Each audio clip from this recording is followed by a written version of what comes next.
People often ask me, can you really get enough protein on a raw vegan diet? The answer might surprise you because the truth is, protein deficiency is not the problem.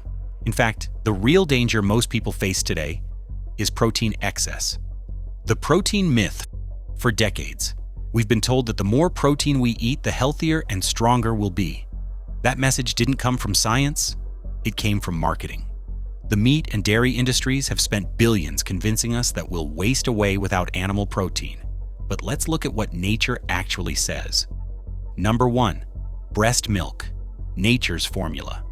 Human breast milk, the only food designed by nature for rapidly growing infants, contains about 6% of its calories from protein. Babies double their weight in just a few months, so their protein needs are enormous compared to ours. If 6% is enough to build an entirely new human being, do you really think an adult needs more? The answer is clearly no. Number 2. Lessons from the animal kingdom. If you really want to understand what's natural for humans, look at the animals that are closest to us physiologically and anatomically, our primate cousins. Gorillas, chimpanzees, bonobos, and orangutans all thrive on plant-based diets, rich in fruits and leafy greens.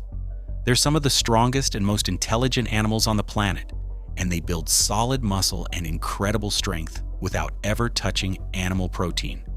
Their natural diets average around 6% protein, the same proportion shown to sustain optimal health in humans. Now, people often get confused when they hear that some monkeys or apes occasionally eat non-plant foods, such as insects, small larvae, bird eggs, or even a few termites. Let's clarify what this really means. These items make up a minuscule fraction of their total diet, usually less than 1%, and they're consumed incidentally or out of curiosity, not as a staple. More importantly, an insect is not meat in the biological sense. Meat, as humans define it, refers to the flesh and muscle tissue of large animals, which is highly concentrated in saturated fat, cholesterol, uric acid, and complex proteins that are difficult for the human body to digest and eliminate. Insects, on the other hand, are primarily composed of chitin, a fibrous carbohydrate similar to cellulose, and contain far lower levels of the toxic byproducts found in animal flesh. They're physiologically closer to plants in how our body processes them than to a steak or a piece of chicken. So when we observe a chimpanzee eating a few termites, it doesn't make them carnivores, any more than swallowing a fly while cycling would make you one. These behaviors don't define their diet. They're exceptions in an overwhelmingly frugivorous lifestyle, one based on fruit, tender greens, and simple plant foods. Nature has already shown us the model. We just need to return to it. Number 3, the quality of raw plant protein. Another important point, not all protein is created equal. Protein from raw fruits and vegetables is in its natural, unaltered state, pure, complete, and biologically active. When protein is exposed to heat, as in cooking, several things happen on a molecular level. First, the amino acid chains denature, meaning they lose their original three-dimensional structure. This process destroys the delicate folding patterns that make the protein functional in living tissue. As a result, your digestive system has to work much harder to break it down, and some amino acids can even be rendered unavailable or destroyed, such as lysine and tryptophan, which are highly sensitive to heat. Second, heating food can cause Maillard reactions, the browning that occurs when proteins and sugars combine under high temperatures. While it may add flavor, this chemical process produces toxic compounds and cross-linked proteins that the body struggles to recognize and utilize efficiently. These altered molecules can place extra stress on the liver and kidneys as the body tries to eliminate them. Raw plant proteins, by contrast, remain fully intact, with their amino acids in a natural configuration and accompanied by enzymes, vitamins, and minerals that aid in their digestion and assimilation.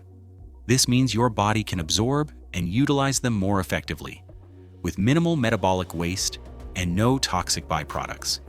When you eat whole, fresh, living foods, you're not just feeding yourself nutrients, you're giving your body clean, bioavailable fuel that it can recognize, process, and use perfectly.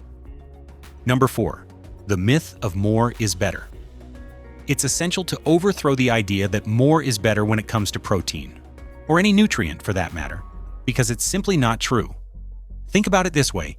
Imagine you're buying a pair of trainers. Your size is 7, but the shop only has size 10 available.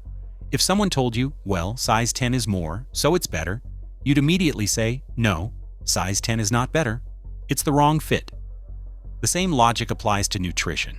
Your body doesn't need more protein. It needs the right amount.